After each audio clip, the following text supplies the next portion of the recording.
আজ 27শে ডিসেম্বর 2023। তো প্রথমেই মার্কেটের কথা বলি। তো গতকাল বলেছিলাম আমরা মার্কেটে নতুন একটা হাই দেখতে চলেছি। তো আজকে নিফটি আবারও আগের হাইটাকে ব্রেক করে নতুন হাই বানালো 21,675 লেভেলে এবং শেষে কিছু পয়েন্ট নিচে এসে 21,654 লেভেলে বন্ধ হয়েছে। তো আজকে সারাদিন পুরো মার্কেট পজিটিভেই ছিল। তো ইন্ডেক্স লেভেলে যদি দেখি, নিফটি 50 ইন্ডেক্স যখন প্রায় 1% মতো আপ, কিন্তু সেই হিসাবে নিফটি মিড ক্যাপ এবং স্মল ক্যাপ ইন্ডেক্স অতটা বাড়েনি। তাই দেখবেন যাদের পোর্টফোলিওতে মিড ক্যাপ এবং স্মল ক্যাপ ক্যাটাগরি স্টক বেশি আছে তাদের পোর্টফোলিও অতটা বাড়েনি অ্যাজ কম্পেয়ার টু নিফটি ইন্ডেক্সের মতো। তো এটা নিয়ে কিছুদিন আগেই ভিডিওতে বলেছিলাম, এবার কিন্তু ব্লু চিপ এবং লার্জ ক্যাপ স্টকগুলোই পারফর্ম করবে, কারণ মিড ক্যাপ এবং স্মল ক্যাপ ক্যাটাগরির যে স্টকগুলো আছে সেগুলো অলরেডি অনেকটা চলে গেছে, অনেক ওপরের লেভেলে চলছে। তো আমি সেই দিন থেকেই মোটামুটি মিড ক্যাপ এবং স্মল ক্যাপ স্টকগুলোতে প্রফিট বুকিং শুরু করেছি এবং লার্জ ক্যাপের স্টকের দিকেই বেশি যাচ্ছি। তা বলে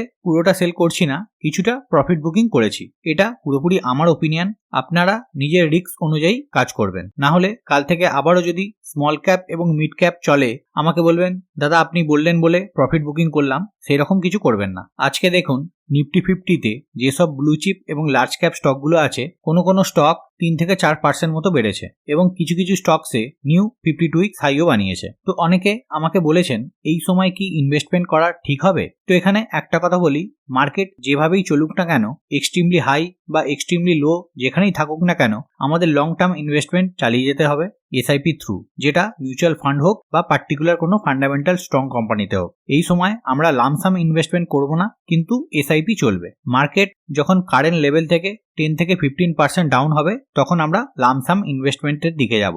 আশা করি বোঝাতে পারলাম। তো এবার কিছু স্টক রিগার্ডিং আপডেট কভার করি যেগুলো আপনারা কমেন্ট করেছিলেন। তো প্রথমেই কেমিক্যাল সেক্টর। তো আজকে কিছু স্টক ছোটখাটো র্যালি দেখাচ্ছে। তো গতকাল যে স্টকগুলো অনেকটা বেড়েছিল সেখানে আজ কিছুটা প্রফিট বুকিংও হতে দেখা যাচ্ছে। তো যাই হোক না কেন, এই সেক্টরের ভালো ফান্ডামেন্টাল স্টকে ফোকাস রাখুন, অনেক বড় অপরচুনিটি আসছে সামনের দিনে। Next stock all cargo logistics. তো এই কোম্পানি আমার চর্চার মধ্যে নেই, তবুও জাস্ট ফান্ডামেন্টালটা আমি দেখলাম। তো ফান্ডামেন্টাল প্যারামিটার খুব একটা খারাপ নয়, ভালোই আছে। আরওসিই আরওই অ্যাভাব 15%, ভ্যালুয়েশন অনুযায়ীও মোটামুটি under valued. Profitable company, debt to equity ratio under 1 আর প্রোমোটার্সের হোল্ডিংসও ঠিকঠাকই আছে। তো ভালোই ফান্ডামেন্টাল প্যারামিটার আছে, প্লাস কোম্পানি যে ব্যবসা করে সেটাও ঠিকঠাকই আছে। তো এখানে আমার একটাই নেগেটিভ মনে হলো, সেটা হলো কোম্পানির সেলস প্রত্যেক কোয়ার্টারে কমছে।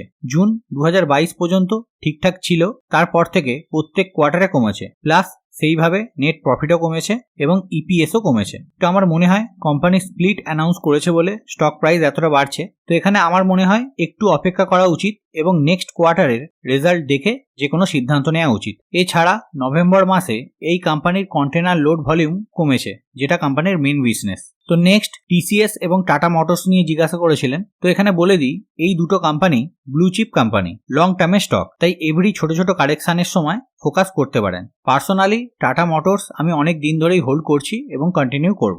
নেক্সট এসজিভিএন। আজ স্টক প্রাইস অনেকটাই গ্যাপ আপ ওপেন হয়, তারপর প্রফিট বুকিংও আসে। অ্যাকচুয়ালি কোম্পানি 100 মেগাওয়াট সোলার প্রজেক্টের একটা অর্ডার পেয়েছে গুজরাট ঊর্জা বিকাশ নিগমের তরফ থেকে। তো এই কোম্পানি গ্রিন এনার্জির সঙ্গে যুক্ত, তাই যিনি কমেন্ট করেছিলেন যে গ্রিন এনার্জির কিছু স্টক বলতে, তো এই কোম্পানিটা আপনি ফোকাসে রাখতে পারেন। এই স্টকটা আমি যখন 70 লেভেলে চলছিল তখন ফোকাস করিয়েছিলাম, আশা করি অনেকে প্রফিটে আছেন। তো আজকে মার্কেটে অনেকগুলো আইপিও লিস্ট হয়েছে যেগুলো স্মল ক্যাপ ক্যাটাগরির কোম্পানি, যেমন শান্তি স্পিনটেক্স, যেটা 8.6% প্রিমিয়ামে লিস্ট হয়েছে এবং 5% আপার সার্কিটে বন্ধ হয়েছে।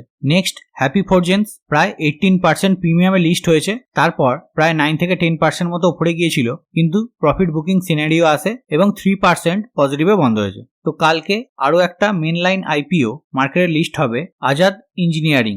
এর অ্যালটমেন্টে আমি অ্যাপ্লাই করেছিলাম, আমি পাইনি। তো কেউ যদি পান সেটা কমেন্টে জানাবেন। অ্যাজ পার জিএমপি 57% প্রিমিয়ামে কাল লিস্ট হতে পারে, যেটা আরো বেশি প্রিমিয়াম ছিল, সেটা কমে 57%-এ এসছে। তো নেক্সট আরো দুটো এসএমই আইপিও আসছে, ট্রাইডেন্ট টেকল্যাবস, যেটা 143% জিএমপি চলছে, এবং সুপ্রিম পাওয়ার, সেখানে 92% জিএমপি চলছে। তো এই দুটো আইপিওতে ভালোই লিস্টিং গেন পেতে পারেন। তো ভিডিও শেষে জাস্ট একবার গ্লোবাল মার্কেটটা দেখে নিই। তো এখন ইউএস মার্কেট মার্জিনাল পজিটিভ এবং নেগেটিভে চলছে, কখনো পজিটিভ হচ্ছে কখনো নেগেটিভ হচ্ছে, এবং পুরো ইউরোপিয়ান মার্কেটও একই জিনিস, মার্জিনাল পজিটিভ নেগেটিভে চলছে। অ্যাকচুয়ালি ফরেন ওয়েস্টার্ন কান্ট্রিতে ক্রিসমাসের ছুটির একটা বাতাবরণ চলছে, তাই মার্কেট এইরকমই সাইডওয়েজ থাকবে কিছুদিন। তো এখানেই আমার ছোট্ট ভিডিওটা এন্ড আপ করছি। যদি এই ইনফরমেশন আপনাদের ভালো লেগে থাকে তাহলে অবশ্যই লাইক এন্ড শেয়ার করে দেবেন। আজকের মতো বাই বাই, ভালো থাকবেন, সুস্থ থাকবেন।